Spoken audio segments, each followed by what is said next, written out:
bien, el estudio para hoy se titula La vara y la serpiente. Y sí, está basado en, en Moisés y, y esa señal que Dios le dijo que hiciera. Específicamente vamos a leer lo que nos dice Éxodo 4, versículos del 1 al 5. Dice así.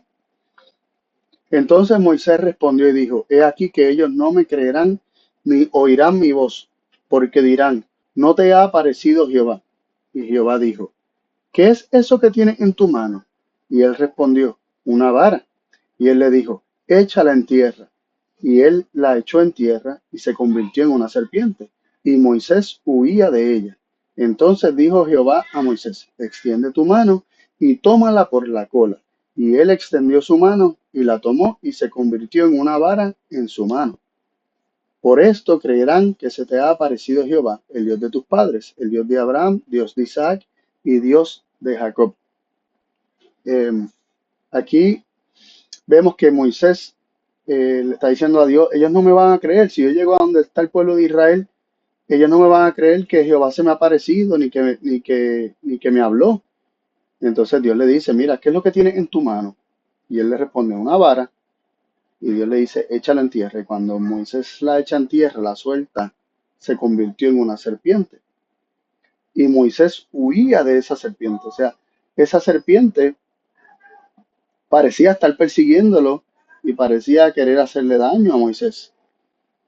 Y Jehová entonces le dijo, tómala por la cola. Y él extendió su mano y la tomó y se convirtió en una vara en su mano. Por esto creerán que se te ha aparecido Jehová, el Dios de tus padres, el Dios de Abraham, el Dios de Isaac y el Dios de Jacob. Así que esta señal de soltar la vara, que la vara se convirtiera en serpiente al ser soltada, eh, que persiguiera la serpiente a Moisés y Moisés huía de ella y que Dios le dice que es por la cola que la tiene que agarrar para que vuelva a convertirse en vara, ¿verdad? Es muy interesante y vamos a estar explorando el significado de todo esto. Yo lo que quisiera que hiciéramos en estos momentos es considerar la palabra para vara y cómo es utilizada a lo largo de las escrituras, ¿verdad? Específicamente en ciertos contextos específicos que nos pueden dar luz en cuanto al significado de esta señal, porque esto no era solamente un truquito mágico así o una manifestación de poder, o sea, ¿por qué una vara en serpiente pudiendo Dios haber hecho tantas otras cosas? Y siendo esta la primera señal que se habría de hacer, no solamente para el pueblo de Israel, sino también para Faraón eventualmente, nos deja mucho, nos dice mucho, ¿no? Y entendemos que Dios nos quería decir mucho y que esto sería como una lección objetiva de algo, o sea, hay un significado espiritual detrás de esta señal, igual que la otra segunda señal que se le dio, que era lo de meter la mano en el seno y sacarla y que ésta tuviera lepra, volver a meterla y sacarla y que ésta estuviera limpia, que ya lo hemos explicado y lo hemos considerado en otros temas. Tenemos un tema que se llama La mano leprosa de Moisés, que está en nuestra lista de reproducción en el canal de YouTube que se llama Que te conozcan. La lista de reproducción se llama El resplandor de su gloria y ahí está el tema titulado La mano leprosa de Moisés. Y los exhorto a que si quieren, ¿verdad? Considerarlo, pues lo pueden hacer. La palabra para vara que aparece aquí es según el diccionario Strong, la H4294 y la palabra es mate, en hebreo, mate, mate. Y, y esta palabra significa una rama, puede significar una tribu. De hecho, encontré muchas instancias en las que he utilizado como las tribus, haciendo referencia a las tribus de Israel. Y yo creo que capaz que es la más recurrente. También una vara, ¿verdad? Un callado, un cetro, como tirar una lanza, también una vara para caminar, ¿no? Y también aparece en muchas instancias como el sustento de la vida, en relación específicamente con el sustento del pan. Pero las traducciones más comunes son una vara, un callado, una tribu, pero tiene todas las implicaciones que acabamos de mencionar. El diccionario dice rama, tribu, vara de corrección, por ejemplo, cetro de gobernar, lanza, callado, ¿verdad? Para caminar, y también el soporte de vida, como el pan, por ejemplo. Y yo quisiera que consideráramos algunos versículos donde aparece traducida en estos contextos. En Salmo 45:6 nos dice, tu trono, oh Dios, eterno y para siempre, vara de justicia, la vara de tu reino. Aquí vemos cómo la palabra vara está vinculada al gobierno y está siendo utilizada más como un cetro que o sea, que cualquier otro tipo de vara, ¿no? Salmo 110:2 nos dice, la vara de tu fortaleza enviará Jehová desde Sión, domina en medio de tus enemigos. Y este salmo, eh, ambos salmos mesiánicos, está hablando de la vara del gobierno, de la vara del poder. Aquí le llama la vara de tu fortaleza, la vara de tu poderío, la vara de tu dominio. Eh, Así que vemos cómo la vara está vinculada a un cetro, a un gobierno, a un ejercicio de poder o tener poder, a la fortaleza. En Jeremías 48:17 dice, compadeceos de él todos los que estáis alrededor suyo y todos los que sabéis su nombre, decid, cómo se quebró la vara de su fortaleza, el báculo de hermosura. Así que vemos que la vara, un báculo, y está vinculado a la fortaleza, al poder de gobernar, al poder de regir. Eh, no lo tengo aquí, pero también me viene a la mente, ¿verdad? El Salmo 2, donde dice, tú lo regirás con vara de hierro. Este, Se habla de la vara de hierro como la firmeza del poderío del Mesías. También, estos son algunos versículos. También está Isaías 14:5, donde dice, quebrantó Jehová el bastón de los impíos, el cetro de los señores. Así que vemos eh, que es traducido como bastón, pero es sinónimo de cetro. Eh, y también está en Levíticos 26:26 la utilización como de sustento de pan. Dice, cuando yo os quebrantare el sustento del pan, 10 mujeres cocerán vuestro pan en un horno y os devolverán vuestro pan por peso y comeréis y no os saciaréis. Así que Dios está hablando de las maldiciones que vendrían por la desobediencia, por apartarse de Dios. Y dice que el sustento del pan le sería quebrantado, el sustento del pan. Así que la palabra sustento como tal es la misma palabra que vara. Sí que la vara implica poder, la vara implica fuerza, fortaleza, la vara implica sustento. Y esto en cuanto a Dios es interesante porque Dios no solamente creó todas las cosas por medio de su poder, sino que también las sustenta por medio de su poder. Todo es sustentado por Dios. Todo lo que tiene vida no solamente tiene vida porque Dios se la dio, sino porque Dios le preserva la vida, le sustenta la vida. Por eso nos dice Hechos 17, del 24 en adelante, que Dios es el que da todo vida, aliento y todas las cosas. Este, También nos dice el Salmo 105:16, y llamó al hambre sobre la tierra y quebrantó todo sustento de pan. Es interesante, una vara se utiliza para apoyarse, ¿no? El hombre se aguanta, se sostiene de la vara, ¿no? Y por eso la aplicación el significado de la vara como sustento, como poder, como fortaleza, ¿no? Y, y su relación con el cetro, que es un símbolo del poder, el dominio que tiene alguien para gobernar o para hacer cualquier cosa, ¿no? Este, y ahí vimos, ¿verdad? Evaluamos o consideramos algunos versículos que nos identifican la vara como simbolizando poder, fuerza, sustento. poder, fuerza, sustento. Eh, Ahora, ¿qué significa la serpiente? Esta es más fácil, ¿no? Esta es más fácil. Recordamos en Génesis 3 que nos dice, nos habla de la serpiente que le habló a la mujer. Específicamente en el versículo 4 dice que la serpiente dijo a la mujer, no moriréis. Esa misma serpiente que habló con la mujer es identificada en Apocalipsis 12:9 como la serpiente antigua que se llama Diablo y Satanás. Así que vemos que en la palabra de Dios, la serpiente en muchas instancias representa a Satanás.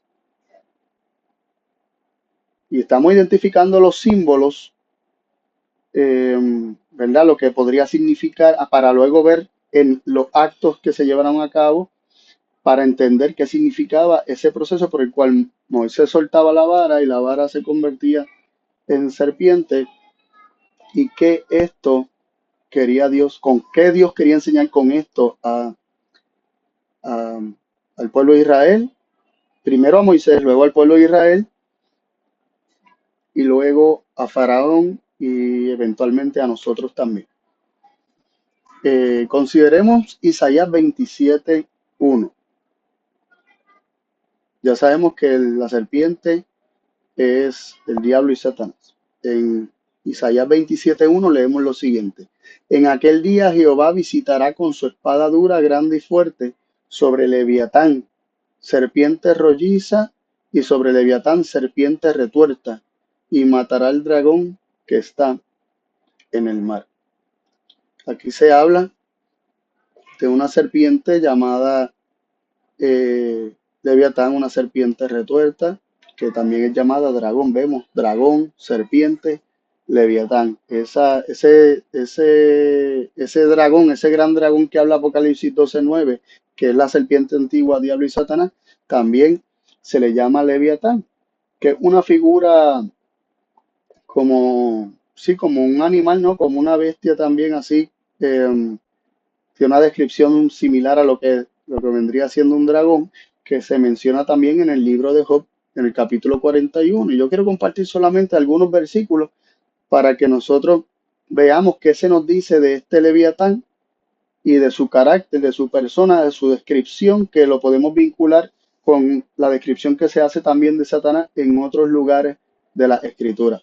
En Job 41, versículo 1, leemos lo siguiente. ¿Sacarás tú al leviatán con el anzuelo o con la cuerda que le eches en su lengua? Se dice el uno. Todo el capítulo 41 completo de Job es hablando de leviatán. El versículo 22 dice lo siguiente.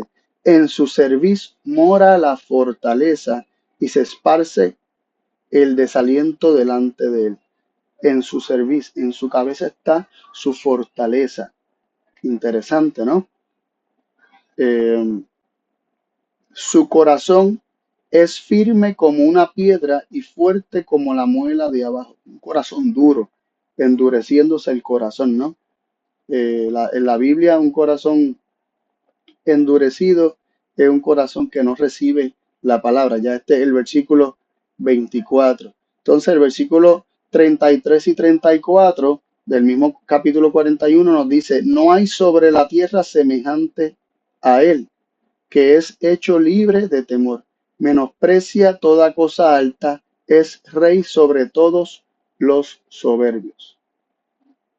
Así que las características que vemos es que el Leviatán, que está vinculado al dragón y a la serpiente, que es Satanás, dice que en su cabeza mora la fortaleza. Su fortaleza viene siendo su inteligencia, su astucia, ¿verdad? Que es lo que dice el de la serpiente, que era más astuta que todos los animales. Es lo que se dice de la serpiente en Génesis capítulo 3. Eh, y entonces el hombre se desalienta delante de él. Dice que su corazón es firme como una piedra, fuerte como la muela de abajo. Tiene un corazón duro, arrogante, soberbio. Dice que no hay sobre la tierra como él o semejante a él. Y dice que él menosprecia toda cosa alta, es decir, que aquellas cosas más altas que él las menosprecia y él está puesto como rey de los soberbios. No solamente nos habla que, que él se ensoberbece al punto de que es el mayor soberbio de todos los soberbios, sino que todo soberbio lo tiene a él por rey. Y esto es interesante porque en Ezequiel capítulo 28, versículos del 2 al 5, hablando precisamente de Satanás, de Lucifer, bajo el nombre del rey de Tiro, se nos dice lo siguiente: Hijo de hombre, di al príncipe de Tiro, así dice Jehová el Señor, por cuanto se enalteció tu corazón y dijiste, yo soy Dios, y en la silla de Dios estoy sentado en medio de los mares. Vimos que, que veamos que ese dragón leviatán, esa serpiente estaba en el mar, se sienta en medio de los mares. Pues aquí se hace alusión a lo mismo. Dice, siendo tú hombre y no Dios, y has puesto tu corazón como corazón de Dios, vemos que se enaltecía sobre toda cosa alta. He aquí que tú eres más sabio que Daniel, la fortaleza estando en su cabeza, en su servicio. Eres más sabio que Daniel. No hay secreto que te sea oculto. Con tu sabiduría y con tu prudencia has acumulado riquezas y has adquirido oro y plata en tus tesoros. Así que ha utilizado esa astucia, esa sabiduría, esa inteligencia para beneficio propio. Dice, con la grandeza de tu sabiduría y tu comercio has multiplicado tu riqueza y a causa de tu riqueza se ha enaltecido tu corazón, la soberbia, ¿no? Es una descripción de un mismo carácter, el mismo carácter del Leviatán, el mismo carácter de Satanás, de Lucifer. Y, y entonces ya vamos viendo cómo esta serpiente representaba a Satanás, mientras que la vara representaba el poder, el dominio, el sustento en la mano de Dios, ¿no? Y, y vamos a seguir viendo allí mismo en el mismo capítulo donde se le dan estas señales, en el versículo 14, vamos a leer hasta el 17, en Éxodo 4, 14 al 17 leemos lo siguiente. Entonces Jehová se enojó contra Moisés y dijo, ¿no es Aarón el levita tu hermano? Yo sé que él habla bien, y además, he aquí que él saldrá a recibirte, y al verte se alegrará en su corazón. Tú hablarás a él y pondrás en su boca las palabras, y yo seré con tu boca y con la suya, y os enseñaré lo que habéis de hacer. Y él hablará por ti al pueblo, y él te será a ti en lugar de boca, y tú serás para él en lugar de Dios. Y tomarás esta vara en tu mano, con la cual harás las señales. Así que Dios le dice a Moisés que le da a Aarón para que Aarón sea como su boca, pero que Moisés será para Aarón en lugar de Dios. O sea, Moisés representaría a Dios. Si vemos cómo Moisés representa a Dios y Aarón representa como un mediador, ¿verdad? Como la palabra de Dios, como aquel que comunica los designios de Dios. Hasta cierto punto, Moisés vendría siendo como un símbolo de Dios el Padre y Aarón viene siendo representativo de Cristo, el Hijo de Dios, aquel que es el mediador, aquel que comunica todos los designios de Dios, aquel que es llamado en la misma Biblia la palabra de Dios. Muy interesante. También le dice, y tomarás en tu mano la vara con la cual vas a hacer las señales. Muy interesante. Y varios versículos más adelante, el 19 y el 20 también leemos, dijo también Jehová a Moisés en Madián, ve y vuélvete a Egipto porque han muerto todos los que procuraban tu muerte. Entonces Moisés tomó su esposa y sus hijos y los puso en un asno y se volvió a tierra de Egipto. Tomó también Moisés la vara de Dios en su mano. Ahora la vara es llamada la vara de Dios, que viene siendo, como vimos, un símbolo del cetro, un símbolo del poder, un símbolo del dominio, un símbolo de fortaleza y de sustento.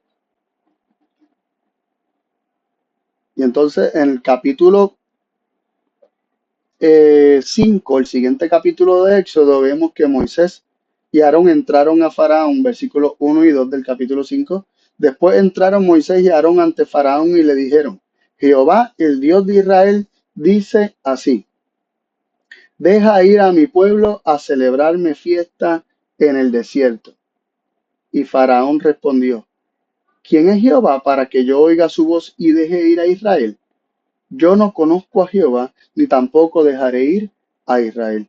Aquí vemos a Moisés y Aarón eh, presentándose delante de Faraón y pidiéndole permiso para que deje ir a Israel para celebrar fiesta en el desierto.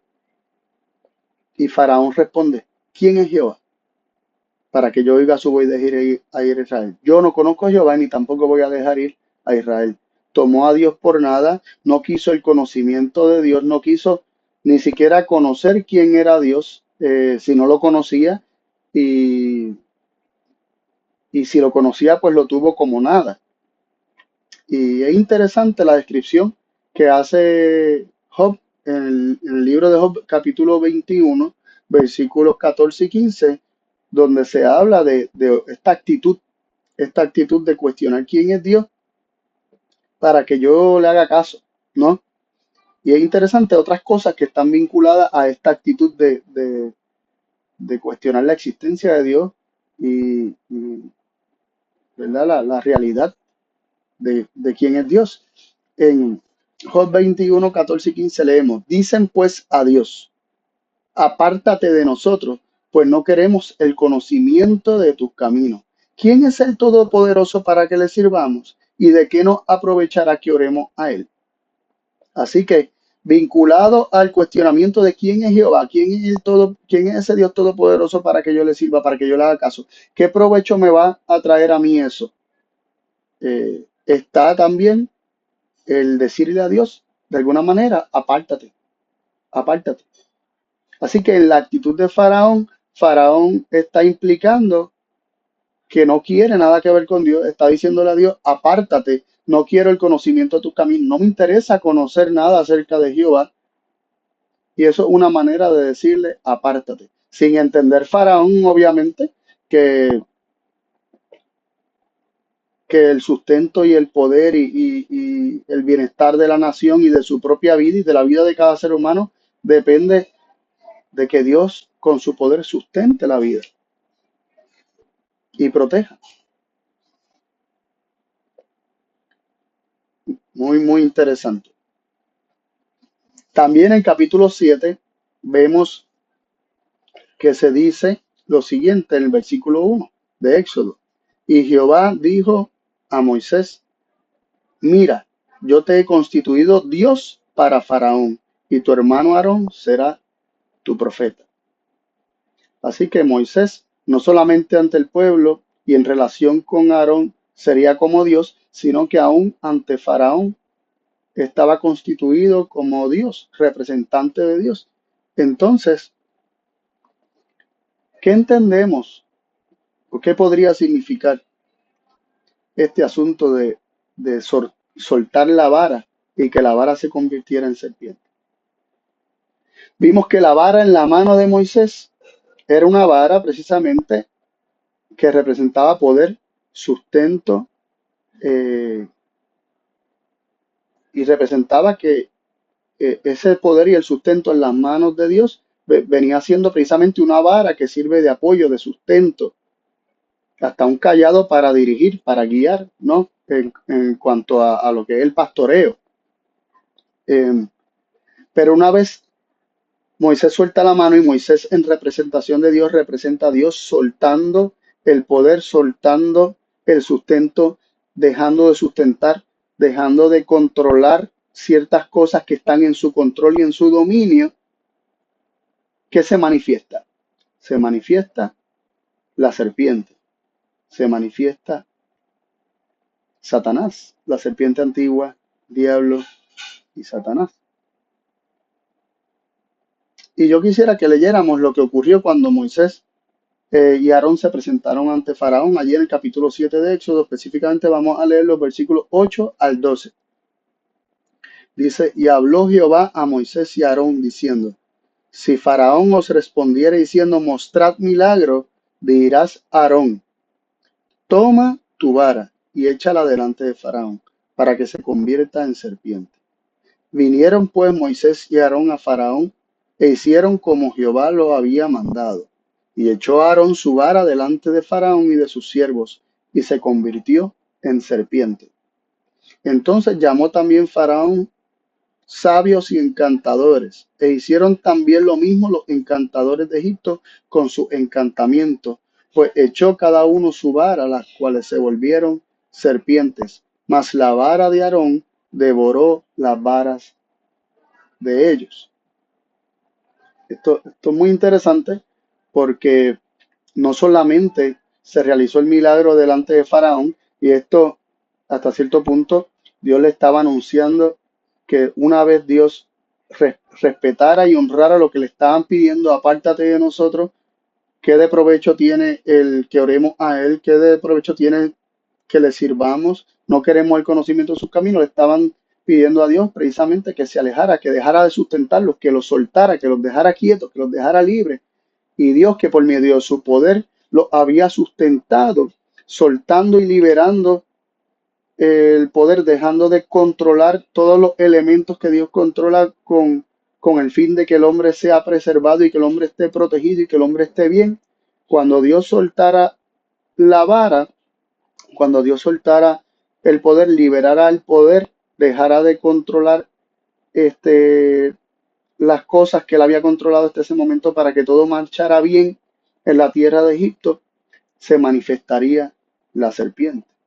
Lo interesante es que los magos hicieron trucos, ¿no? O hicieron, ¿verdad? Como si fuera magia, ¿no? Que convirtieron también sus varas en, en serpiente. Lo interesante fue que la serpiente que se había de la vara de Moisés y Aarón que se soltó, esa serpiente de la vara que se convirtió en serpiente de ellos, se comió a las otras serpientes, las devoró. Y esto dice algo tremendo, que la serpiente, siendo representativo de Satanás, se describe de forma terrible su carácter, ¿no?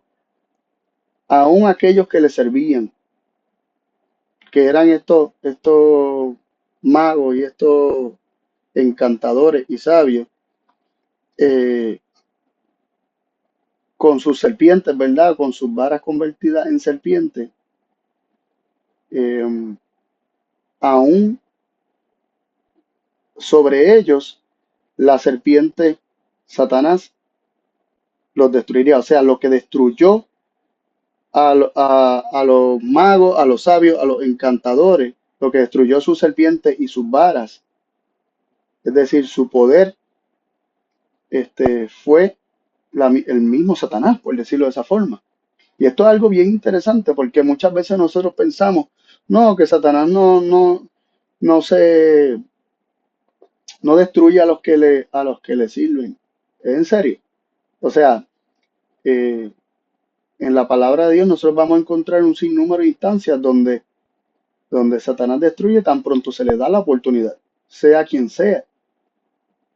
Él se quiere asegurar de alguna manera su presa, aún los suyos se los quiere asegurar, no quiere perder la oportunidad de que estos de alguna manera escuchen el Evangelio y se arrepientan, sino que a la primera que él tenga la oportunidad de destruirlo, los destruye para asegurarse que ellos no cambien, no se conviertan, ¿no?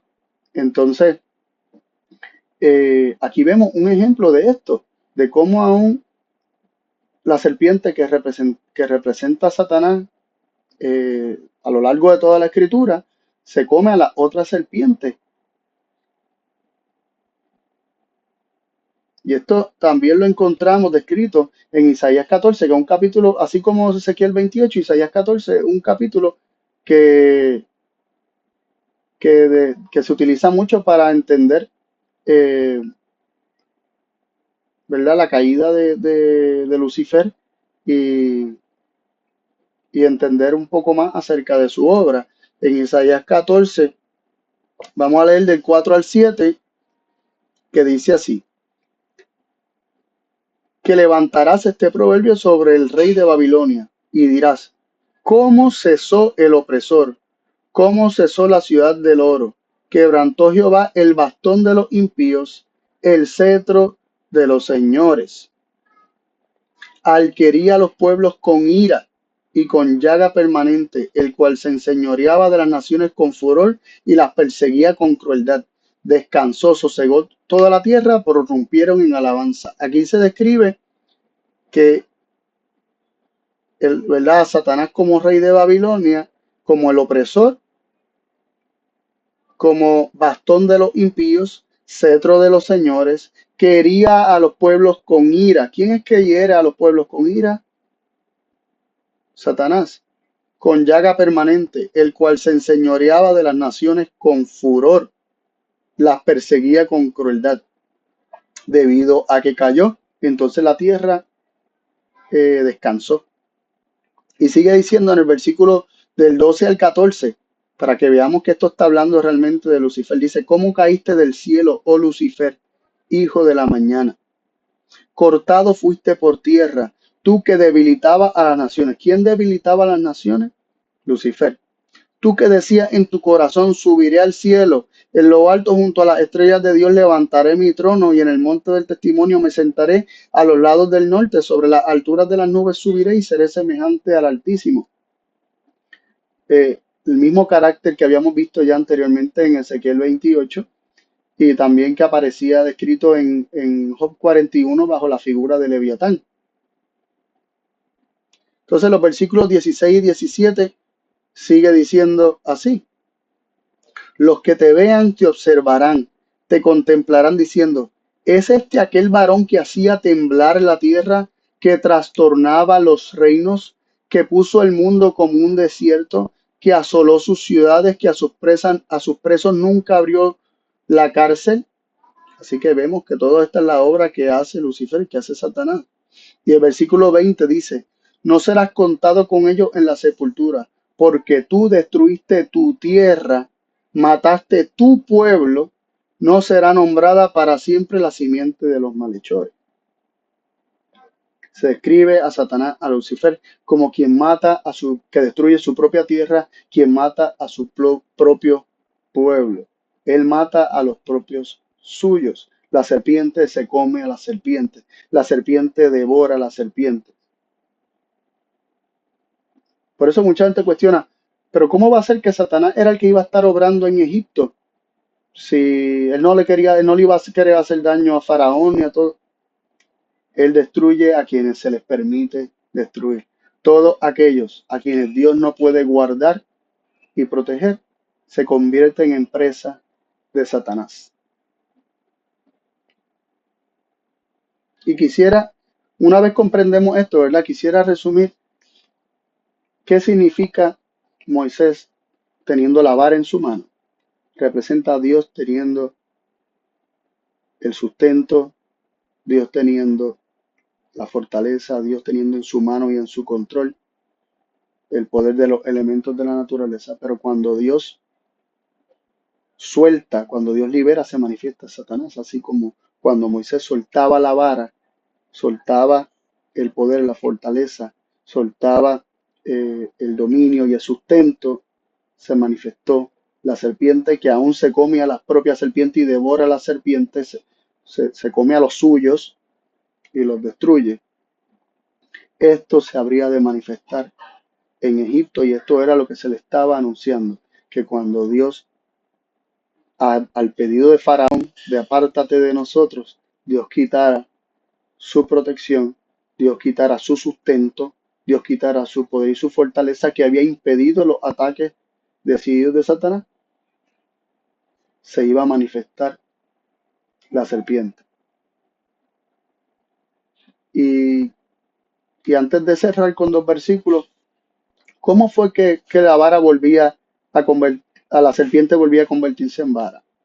¿Cómo es que esa serpiente devoradora que perseguía aún hasta a Moisés, porque vemos que Moisés huía de ella, cómo esa vara vuelve, o sea, no era una serpiente amiga de Moisés, cómo es que esa serpiente vuelve a convertirse en vara, es decir, vuelve a las manos de Moisés, que era un representante de Dios que vuelve a las manos de Dios? por la cola, cuando era agarrada por la cola. Y la palabra de Dios nos dice que en Isaías que la cola eh, representa las mentiras. Por eso en Apocalipsis también nos dice que con la cola el gran dragón arrastra la tercera parte de las estrellas del cielo y las echa por tierra. Entonces, tomándola por la cola implicaba eh, el poder volviendo a las manos de Dios cuando las mentiras de la serpiente son expuestas. Y ese es otro tema, ¿no? Cómo las mentiras de la serpiente son expuestas, pues por medio de la verdad de Dios. Cuando la serpiente es tomada por la cola era su instrumento para engañar, pero la cola también es el medio por el cual pierde poder, pierde el dominio y el control, y vuelve el control, el poder y el cetro a las manos de Dios, específicamente a las manos del Hijo de Dios, quien es el rey que Dios ha establecido, a quien Dios le ha dicho, gobierna en medio de tus enemigos. Ahora, nosotros no queremos que la vara sea soltada de las manos de Dios. Nosotros no queremos eso. Bueno, hemos visto que cuando la vara Dios la suelta, implica que Satanás toma control y nosotros no queremos que Satanás tome control de nuestras vidas, ni de nuestra familia, ni de nuestra nación, ni del mundo. Pues entonces no asumamos una actitud arrogante como Faraón, que no quería el conocimiento de Dios, sino que asumamos la actitud de que realmente queremos conocerle, que realmente eh, conociéndole le amemos y queramos estar cerca de él, que recibamos sus palabras como sabiendo que únicamente por medio de él es que nuestra vida es guardada, es preservada y que él solamente quiere lo mejor para nosotros. Aún a Faraón Dios lo quería salvar y Dios se lo deja saber en el capítulo 9 de Éxodo cuando le dice que, que tú estás, o sea, tú estás de pie, yo te he mantenido con vida porque yo he querido darte a conocer mi nombre, yo he querido darte a conocer mi gloria, que tú me conozcas. Y Dios quiere que nosotros le conozcamos, no que le digamos, apártate de nosotros, no queremos el conocimiento de tus caminos, porque Dios, como es un Dios de libertad, pues va a tener que entonces soltar la vara en ese aspecto, ¿no? Nosotros no queremos que eso ocurra, nosotros queremos ver a Dios siempre con la vara en la mano, así como queremos ver a Moisés siempre con la vara en la mano, no que la vara se convierta en serpiente. ¿Y qué inspira la vara en la mano de Dios? Saber que Dios tiene la vara en sus manos y que nos sigue protegiendo y que nos sigue sustentando y que nos sigue guardando. Salmo 23:4, muy conocido. Aunque ande en valle de sombra y de muerte, no temerás mal alguno, porque tú estarás conmigo. Tu vara y tu callado me infundirán aliento. La vara en las manos de Dios no es serpiente. La vara en las manos de Dios es el sustento, el poder, el cuidado, la protección, la dirección, que nos da aliento aún en medio del valle de sombra y de muerte, porque sabemos que Dios está con nosotros. Y termino con este versículo de Miqueas del 13 al 15. Miqueas 7 del 13 al 15 dice, y la tierra con sus moradores será asolada por el fruto de sus obras. O sea, el 13, interesante, que la tierra será asolada por el fruto de sus obras. Es el fruto de las obras de los hombres lo que termina asolando la tierra y a sus moradores. ¿Por qué? Porque las obras de los hombres le dicen a Dios, apártate de nosotros, y precisamente esto es lo que ocurre, se manifiesta la serpiente. Pero el pedido a Dios es el siguiente, versículo 14, apacienta a tu pueblo con tu callado, el rebaño de tu heredad, que mora solo en el bosque, en medio del Carmelo, que pasten en Basán y Galaad, como en el tiempo pasado. Yo les mostraré maravillas como el día que saliste de la tierra de Egipto. Esto es algo para el futuro, porque la tierra no ha sido asolada todavía, la tierra será asolada. Sin embargo, Dios, en medio de ese proceso, Dios apacentará a su pueblo con su callado. Dios seguirá protegiendo con su poder, con su sustento a su pueblo, al rebaño de su heredad. Y verán las maravillas que vio el pueblo de Dios cuando Dios los sacó de la tierra de Egipto. Como la tierra de Egipto era devastada, sin embargo, las plagas no tocaban a los israelitas, aquellos que hacían de Dios su sustento, aquellos que seguían mirando a Dios como aquel que tiene la vara y callado, que los alienta por medio de su protección, ¿no? Y por medio de su dirección como un buen pastor. Que Dios nos ayude a elegir cada día, que Dios en nuestra vida siga teniendo el dominio, el control, el señorío, ¿no? Y la protección y el sustento, que Dios siga sosteniendo eh, la vara en su mano y que ninguno de nosotros asuma una actitud que implique que Dios tenga que soltar esa vara para con nosotros.